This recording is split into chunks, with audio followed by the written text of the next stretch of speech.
I always felt that you have this subversive social messages, and that the empowerment of this, the black guy, always beating these white guys in their own game. Was that deliberate on your part? Is that something you did yourself? Yeah, I never did. I never was like, okay, I'm gonna beat the white man in this game, and that's gonna be entertaining. Movies, that's what that kind of the heroes, and you're the hero.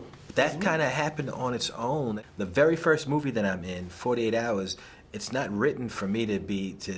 It's like I'm the black sidekick in the movie, but when you if you look at it, like nothing happens in the movie, and he's like, what's my next move? Where we go now, convict? Now what do we do, convict? What happened there? And it's like, I didn't write that, it just kind of happened. And the next movie, Trading Places, where we turn the tables on these guys on Wall Street, and then Beverly Hills Cop, you come out to California, and you know, those things just kind of had, Providence just put me in that position, and things just kind of happen. I didn't set out to do those things. So when you look at blaxploitation genre, do you think it was as effective as your movies? I think that the black exploitation films are vital to you. You don't get me, and you don't get Denzel, and you don't get any of that unless you have that period. You know, it's crucial.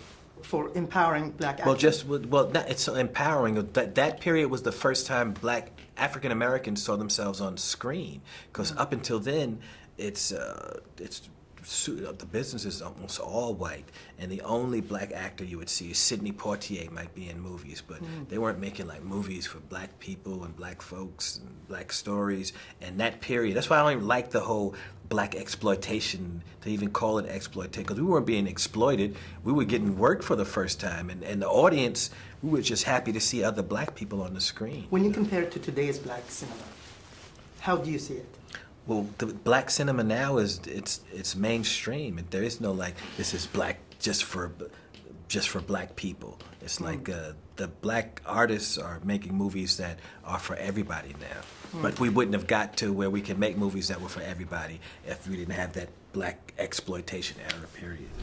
Hey, you know, Auntie, I was thinking about putting out a comedy record. Comedy? You been a singer, a shake dancer? Ha! It's real hard to break in. I'll do whatever it takes to get in. What'd you do to your hair? You look like a pimp. It's all pretend. I just created a character. You true. Pull on that.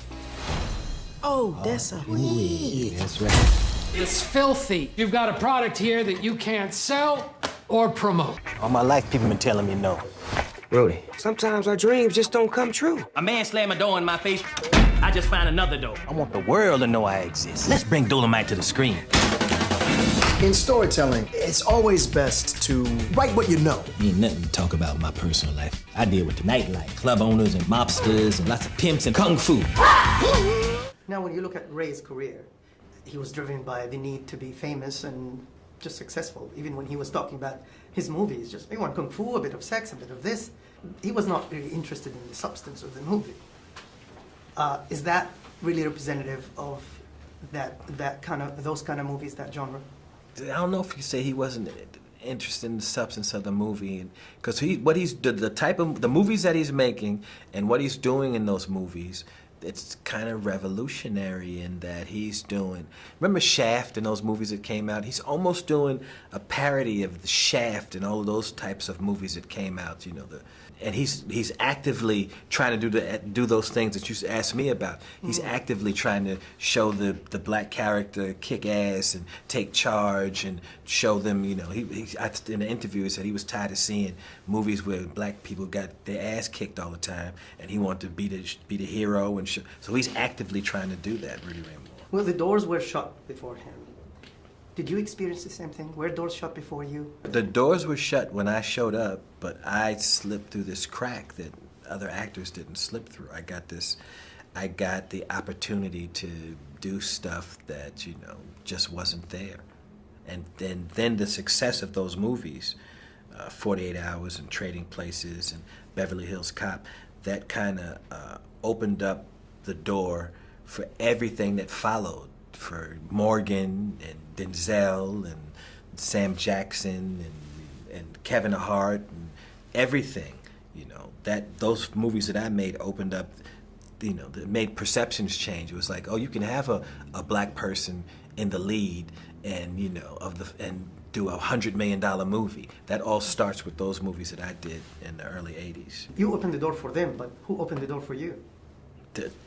Rudy Ray Moore and all those artists from the 70s, the Blaxploitation era, Flip Wilson, Richard Pryor, all those people that came before me, those guys are the psychological soil that you needed for everything that followed them to sprout and take root.